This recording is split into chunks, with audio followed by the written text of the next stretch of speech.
옆에 계신 분들과 함께 이렇게 나눴으면 좋겠습니다. 거룩합시다. 한 번 더 고백하실 때 사랑합시다 라고.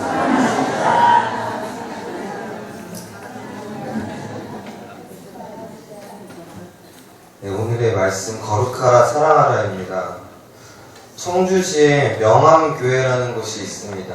이 교회는 이웃들을 위해서 450만원 상당의 백미 180호를 주민센터에 기탁했습니다. 지난해에도 350만원 상당의 백미와 100만원 상당의 상품권을 어려운 이웃들을 위해서 나눔으로 실천해 왔습니다.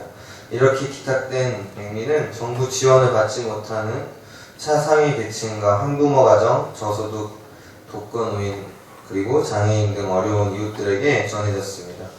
명암교회 유영기 담임 목사는 어려움은 나누면 반이 되고 행복은 나누면 배가 된다는 말처럼 어려운 이웃에게 조금이나마 도움이 되기를 바란다는 마음을 함께 전했습니다. 이와 같은 소식들, 교회에 관련된 소식들은 우리가 많이 접할 수 있습니다. 그렇습니다. 교회는 그렇게 해야 합니다. 사랑해야 합니다. 우리들도 사랑해야 하지만 이웃들을 더욱더 사랑해야 하는 것입니다.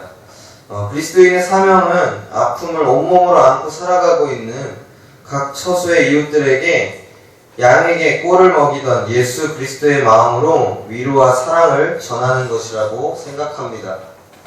오늘 함께 읽은 말씀의 주제 단어를 뽑으라고 한다면 모두가 함께 거룩이라는 단어를 뽑을 수 있을 것입니다. 레위기의 주제도 마찬가지로 우리는 거룩이라는 단어를 친근하게 들어왔습니다. 그렇다면 성도 여러분, 거룩은 무엇입니까? 거룩의 그 기본 의미들을 우리가 한번 생각해 볼 필요가 있습니다. 구별하다, 분리하다, 또는 깨끗하게 하다라는 공통점을 가지고 있습니다. 즉, 죄악과 부정으로부터 철저히 자신을 분리시키고 오직 하나님의 소유로서 자신을 구별하여 드리는 변화된 상태를 이야기합니다. 그리고 세상에 속되고 부패한 행실이나 풍습에서 구별되어 하나님의 법대로 살아가는 것을 가리키기도 합니다. 그러한 사람들을 거룩한 사람이라고 말합니다. 레위기 19장 2절에서 너희는 거룩하라 이는 나 여호와 하나님이 거룩함이니라 라고 말씀하고 계십니다. 하나님께서는 죄도 없으십니다. 완전하십니다. 흠이 없으십니다. 깨끗하십니다. 하나님께서 소유하신 그러한 특징들 가운데 우리들이 배워야 할 것이 있다는 것입니다. 그것이 바로 거룩하신 하나님과 함께 할 수 있는 방법이 되기도 합니다. 거룩이라는 코데시라는 단어는 종교적인 의미에서 탈퇴와 헌신이라는 뜻을 가지고 있습니다. 즉 이것을 쉽게 이야기하면 죄에서 탈퇴하고 얼룩진 것에서 벗어나 깨끗한 나의 것을 다 내어놓는 것입니다. 거룩이 이런 다양한 또 이러한 의미들을 가지고 있습니다. 그리고 하나님께서는 우리에게 거룩하라고 말씀하셨습니다. 그런데 이 거룩한다는 것이 우리가 이렇게 말을 했지만 말처럼 쉬운 일은 아닌 것 같습니다. 우리는 끊임없이 죄에서 떠나려고 노력하고 선한 자리에 나아가서 내 자신의 것을 다 내어놓고 하나님께 드리는 일을 노력하고 있습니다. 또 그러한 모양으로 우리는 교회에서 봉사도 하고 성경도 열심히 읽고 묵상하고 연구하고 또 기도함으로 나아갑니다. 그렇게 우리는 거룩함이라는 한 모습을 갖춰 나가려고 노력하고 있습니다. 그리스도인이라면 반드시 그렇게 해야 한다고 생각하기 때문입니다. 하나님을 믿는 자녀는 거룩하라고 말씀하셨기에 우리는 거룩하기 위해서 부단히 노력하고 있습니다. 성도님들 어떠십니까? 어떤 모양과 방법으로 거룩을 지키고 계십니까? 혹은 거룩을 갖추고 계십니까? 하나님의 자녀라면 갖춰야 하는 필수적인 요소가 거룩이라면 그리스도인의 사명은 거룩해지는 것일까요? 우리들은 이것들을 한번 생각해 보아야 합니다. 레위기 19장 2절 말씀을 다음으로 하나님께서 우리에게 거룩한 삶을 살아가는 것에 대해서 가르쳐 주시고 계십니다. 부모를 경외하는 것입니다. 안식일을 지켜야 합니다. 우상을 만들지 말아야 합니다. 땅에서 곡식을 거둘 때에는 반 모퉁이까지 다 거두지 말고 떨어진 이삭을 줍지 말라고 하십니다. 포도원의 열매도 다 따지 말고 떨어진 열매도 줍지 말라고 말씀하십니다. 또한 도둑질하지 말고 속이지 말고 거짓 맹세도 하지 말아야 합니다. 이웃을 억압하거나 착취하거나 품꾼에게는 삭슬 바로 주어야 합니다. 뒤먹은 자를 저주하지 않고 맹인 앞에 장애물을 두지 말아야 합니다. 재판 때에는 공의로워야 하고 이웃에게는 비방하거나 마음으로 미워하면 안 됩니다. 원수를 갚지 말고 원망하지도 말아야 합니다. 너희는 거룩하라. 너희 여호와 하나님께서 거룩하심이라는 말씀과 함께 등장하는 이 가르침들은 거룩해야 하는 우리들에게 어떠한 삶으로 실천해야 하는지를 보여주고 있습니다. 그런데 우리가 앞서 생각했던 거룩의 본래 의미와 상관이 없어 보이는 것들이 몇 개 보입니다. 거룩은 어떻게 보면 내 자신을 가꾸는 일에 가깝습니다. 내가 죄에서 멀어지고 내가 하나님께 가까이 가는 일입니다. 그런데 이 가르침들은 나를 위한다기보다는 남을 위한 것에 가깝습니다. 이 가르침의 절정은 18절 후반절에 볼 수 있습니다. 우리 18절의 말씀을 함께 읽도록 하겠습니다. 시작! 원수를 갚지 말며 동포를 원망하지 말며 내 이웃 사랑하기를 내 자신과 같이 사랑하라. 나는 여호와니라. 아멘. 바로 내 이웃을 사랑하기를 내 몸과 같이 하라입니다. 사랑입니다. 이 가르침의 기초와 기본은 사랑입니다. 하나님께서 우리에게 거룩하라고 가르치시면서 사랑을 말씀하고 계십니다. 어느 초등학교 영어 시험 문제였습니다. 가만히 있어도 무엇인가를 자기 쪽으로 끌어당기는 힘을 가진 M자로 시작하는 단어가 무엇입니까? 라는 문제가 있었습니다. 선생님은 당연히 자석의 뜻을 가진 마그넷이라는 단어를 답으로 기대했습니다. 그런데 의외로 아이들은 모두 그 단어를 mother라고 적었다고 합니다. 어머니라는 단어를 생각하면 많은 것들이 떠오릅니다. 그것은 우리가 이 단어를 머리가 아니고 가슴으로 또는 마음으로 인지하고 있기 때문입니다. 그 누구도 국어사전에 등장하는 나를 낳아준 여자라고 어머니를 부르지 않습니다. 우리 그리스도인들에게도 마음으로 다가와야 되는 단어가 있습니다. 그것이 바로 거룩입니다. 머리와 생각으로 인지하는 거룩이 아니라 마음으로 인지하는 것입니다. 백성들이 어떻게 거룩하게 살아가야 하는지 가르쳐 주시는데 절반은 사람이 하나님께 무엇을 해야 되는지 또 절반은 사람이 사람에게 무엇을 해야 되는지를 가르쳐 주시고 계십니다. 한마디로 정리하면 거룩하게 사는 것은 하나님을 사랑하는 것이며 사람을 사랑하는 것입니다. 그런데 우리의 문제점은 무엇이냐면 하나님을 사랑하거나 경외하는 것에 대해서는 많은 시간을 투자합니다. 집중합니다. 의외로 잘 알고 있는 편입니다. 그리고 그런 것에 대한 회개의 시간도 많고 우리는 하나님을 잘 섬기려고 노력하고 예배하며 기도하고 여러 절기들까지도 잘 지킵니다. 그리고는 우리의 삶을 하나님께 잘 내어놓으려는 헌신의 모습 또한 나타냅니다. 이러한 거룩의 모습이 잘못되거나 나쁜 것은 절대 아닙니다. 그런데 그 다음 하나님이 아닌 사람, 곧 이웃을 사랑하는 것에 들어가려고 마음을 먹는 순간 거룩한 것이 굉장히 어려워지기 시작합니다. 누가복음 말씀은 이러한 상황을 잘 이야기해주고 있습니다. 한 율법사가 예수님께 묻습니다. 선생님, 내가 무엇을 해야 영생을 얻겠습니까? 그러자 예수님께서 되물으십니다.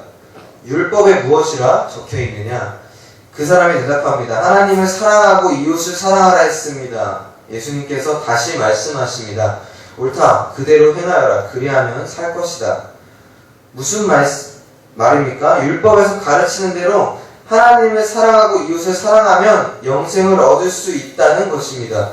이에 율법사가 또 한 번 묻습니다. 그렇다면 내 이웃은 누구입니까? 하나님을 사랑하는 것은 알겠는데 이웃을 사랑하자면 누가 이웃인지 알아야 되지 않습니까? 그래서 예수님께 물었던 것입니다. 이에 예수님은 한 가지 이야기를 시작하십니다. 이것은 우리가 잘 알고 있는 선한 사마리아 사람에 대한 이야기입니다. 이 장황한 이야기를 다 하신 후에 예수님께서는 율법사에게 다시 물으십니다. 그런데 너는 이 세 사람 중에 누가 강도 만난 자의 이웃이 되어 주었다고 생각하느냐? 그런데 이 질문이 조금 이상합니다. 앞에서 율법사는 대체 나의 이웃이 누구냐고 물었습니다. 그러나 예수님께서는 누가 강도 만난 자의 이웃이 되었느냐라고 되물으셨던 것입니다. 바로 여기에 중요한 뜻이 숨겨져 있습니다. 내 이웃이 누구냐고 물을 것이 아니라 내가 누구의 이웃이 될 것이냐를 묻는 것이 중요하다는 것입니다. 이것은 다시 말하면 내 이웃이 누구냐라고 묻는 것은 그 중심에 내가 있다는 것입니다. 이웃을 고르는 것이죠. 그 골라내기에 잣대가 되는 것은 보통 나이, 명예, 외모, 문학적, 학문적, 경제적인 수준, 재능들이 되는 것입니다. 그러나 이웃이란 문이 나란히 또는 바로 옆을 뜻합니다. 그러니까 이웃사람이란 말은 내 바로 옆에 있는 사람을 가리킵니다. 이것은 그 사람의 사정을 가까이서 잘 알 수 있다는 뜻입니다. 그를 나 자신처럼 아끼고 돌볼 자리에 내가 있다는 것입니다. 미 8군에서 근무했던 토마스 소련은 3살 난 한국 장애아 어린 아이를 입양했습니다. 그에게는 이미 부인과 자녀로는 3남매가 있습니다. 그럼에도 한국 장애아기 태식이를 입양하여 돌보기로 마음을 먹었습니다. 더 놀라운 것은 그가 이 장애아기를 미국으로 데려가 치료해주기 위해서 그는 중령 진급과 16년간의 군생활을 포기한 데다 태식이의 이국 생활이 외롭지 않도록 선옥이라는 딸도 함께 입양했습니다. 이웃사랑은 하나님의 사랑에서 나오고는 함께 아파하고 불쌍히 여기는 것입니다. 말이 아닌 행동입니다. 희생하는 것이고 끝까지 책임져 주는 것입니다. 여기에는 대가를 바라는 어떤 조건이나 기대가 전혀 없습니다.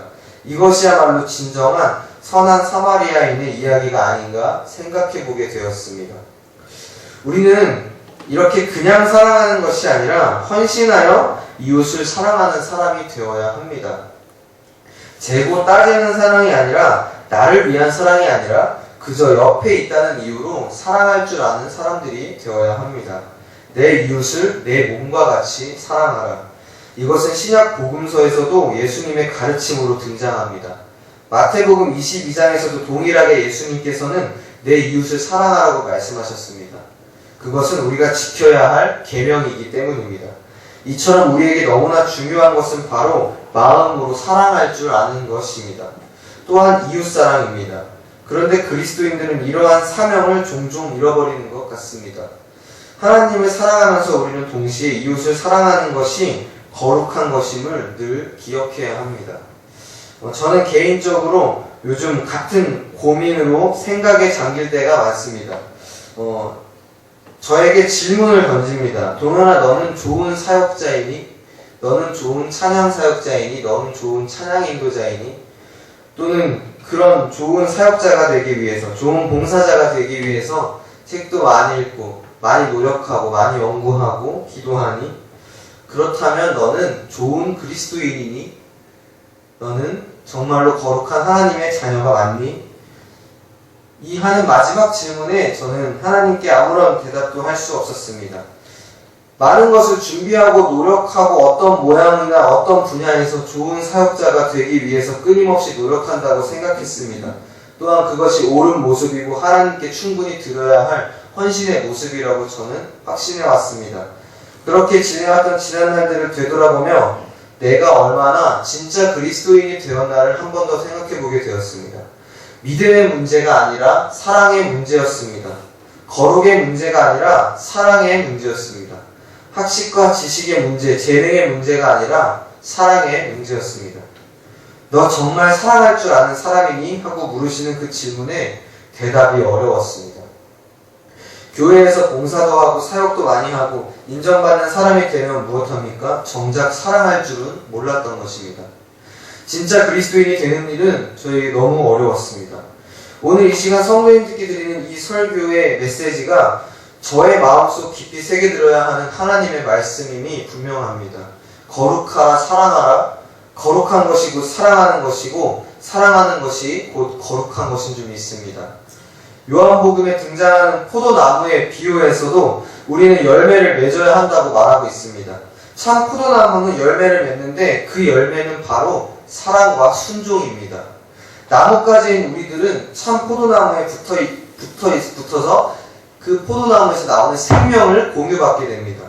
그런데 그 생명은 우리가 좋은 사역자, 좋은 봉사자가 되고 머리와 생각만 자라나서 나름대로의 가치관과 자기 신념에 그리고 그러한 것으로 인해서 성장하는 그리스도인이 되는 열매를 말하는 것이 아니라 바로 사랑과 순종을 이야기하고 있다는 것입니다.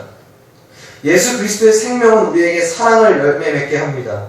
저는 머리만 커지는 그리스도인이 되고 싶지 않습니다. 생각만 커지는 그리스도인이 되고 싶지 않습니다. 마음이 커지는 그리스도인이 되고 싶습니다. 우리 이신교회 모든 성도님들도 그러한 참 포도나무의 가지들이 되시기를 주님의 이름으로 소망합니다. 하루는 제가 지하철을 타고 집으로 돌아오는 길이었습니다. 지하철에 많은 사람들이 있었고 그 많은 사람들 속에서 술에 가득 취한 대학생 2명이 있었습니다. 한 명은 여자 학생이었고 한 명은 남학생이었는데 비교적 그 여학생은 술에 좀 덜 취해 있었습니다. 정신이 좀 말짱한 상태에 그 남학생을 어떻게든 이렇게 부축해서 데려가려고 하고 있는 상황이었습니다. 그런데 그 남학생이 갑자기 오바이트를 하기 시작했습니다. 사람이 굉장히 많은 곳에서 한 장소에 오바이트를 계속 했습니다. 그래서 그 여학생은 난처해하며 이 자리를 어떻게 정리할까를 계속 고민하면서 사람들에게 휴지를 빌리고 있었습니다. 그런데 그 모습이 너무 안타까워서 제가 함께 휴지를 빌리는 일을 돕고 또 마침 그날 제가 길거리를 걸어가다가 전도를 당해서 받았던 물티슈가 저에게 있어서 그것과 함께 그 자리를 막 정리하고 그 남학생의 몸과 이런 옷들, 가방들을 함께 정리해 주었습니다. 그리고는 이 친구가 계속 있다가는 또 같은 일이 반복될 것 같아서 제가 내리는 창동역에 함께 내려서 좀 진정이 되고 가라앉으면 집으로 가라고 이야기를 하고 나서 저는 집으로 향했습니다. 그렇게 집으로 오면서 모든 분들이 이와 같은 경험을 했다면 저와 같이 행동했을 것입니다. 손에도 냄새를 맡아보고 옷에서 나는 냄새도 한 번씩 맡아볼 것입니다. 왜냐하면 당연히 냄새가 나지만 사람의 심리상 한번 이렇게 코에 대어보는 것입니다. 그러나 코에 대지 않아도 제 몸에서는 이미 그 술 냄새와 오바이트의 냄새로 가득했습니다. 누가 보면은 제가 마치 술을 먹고 오바이트를 하고 돌아오는 줄 알았을 것입니다. 그렇게 집으로 돌아와서 가만히 제 자리에 앉아서 생각을 했습니다. 그런데 마음이 굉장히 평안했습니다. 기뻤습니다. 저는 대단한 일을 하지도 않았습니다. 저는 사례비를 받은 것도 아닙니다. 저는 인터넷에 동영상이 올라가서 유명한 사람이 되거나 인터뷰를 하게 된 것도 전혀 아닙니다. 그런데 기뻤습니다. 그날 제가 깨달은 것은 무엇이냐면 그리스도인으로서 참 기쁨과 즐거움을 얻고 행복을 느끼는 순간은 결과물을 내는 신앙생활이 아닌 이웃을 사랑하고 베풀고 나누며 함께할 때 느끼게 된다는 것을 마음속 깊이 깨닫게 되었습니다. 그날부터 고민하게 되었던 것 같습니다. 로마서 15장 2절에서는 우리 각 사람이 이웃을 기쁘게 하되 선을 이루고 덕을 세우도록 할지니라 라고 말씀하고 있습니다. 이웃을 기쁘게 하는 것이 선을 이루고 덕을 세우는 것입니다. 선을 이루는 것은 무엇입니까? 악에서 떠나는 것입니다. 악을 버리는 것입니다. 다시 말하면 이웃을 기쁘게 하는 것이, 이웃을 사랑하는 것이 거룩한 것입니다. 떨어진 이삭마저도 남겨두는 것입니다. 포도 열매 하나라도 그들을 위해 거두지 않는 것입니다. 이것이 거룩한 것입니다. 또한 잠언 14장 21절에서는 이웃을 업신 여기는 자는 죄를 범하는 자요 빈곤한 자를 불쌍히 여기는 자는 복이 있는 자니라 라고 말씀하십니다. 이웃을 사랑하지 못하는 것은 죄를 범하는 것이나 마찬가지입니다. 이신교회 성도 여러분, 이웃을 사랑합시다. 저 또한 마찬가지입니다. 우리 함께 진짜 그리스도인이 되어야 합니다. 사랑하라는 이야기는 교회에서 가장 많이 나오는 이야기입니다. 제가 굳이 이 자리에서 하지 않아도 우리 목사님께서도 그렇고 많은 분들이 사랑하라는 이야기들을 많이 하시고 많이 들으셨을 것입니다.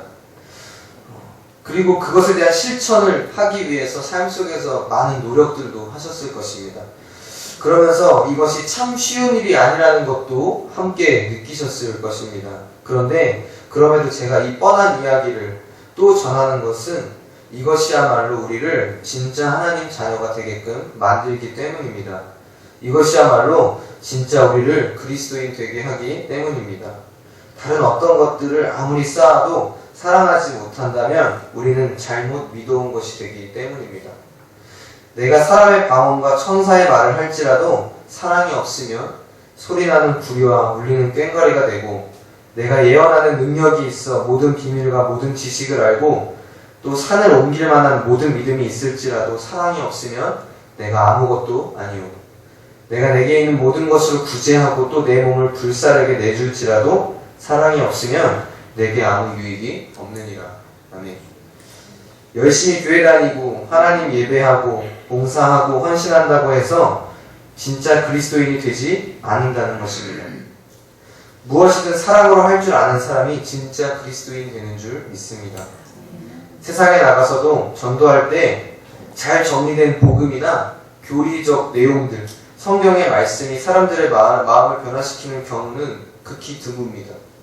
오히려 예수 그리스도께서 가르쳐주신 그 헌신과 사랑으로 그들을 대하고 그들과 함께 할 때, 그들과 함께 나눌 때 그들 마음속에 더 큰 변화들이 일어나는 줄 믿습니다. 우리들은 보여주어야 합니다. 사랑해야 합니다. 사랑으로 열매 맺으시기를 축복합니다.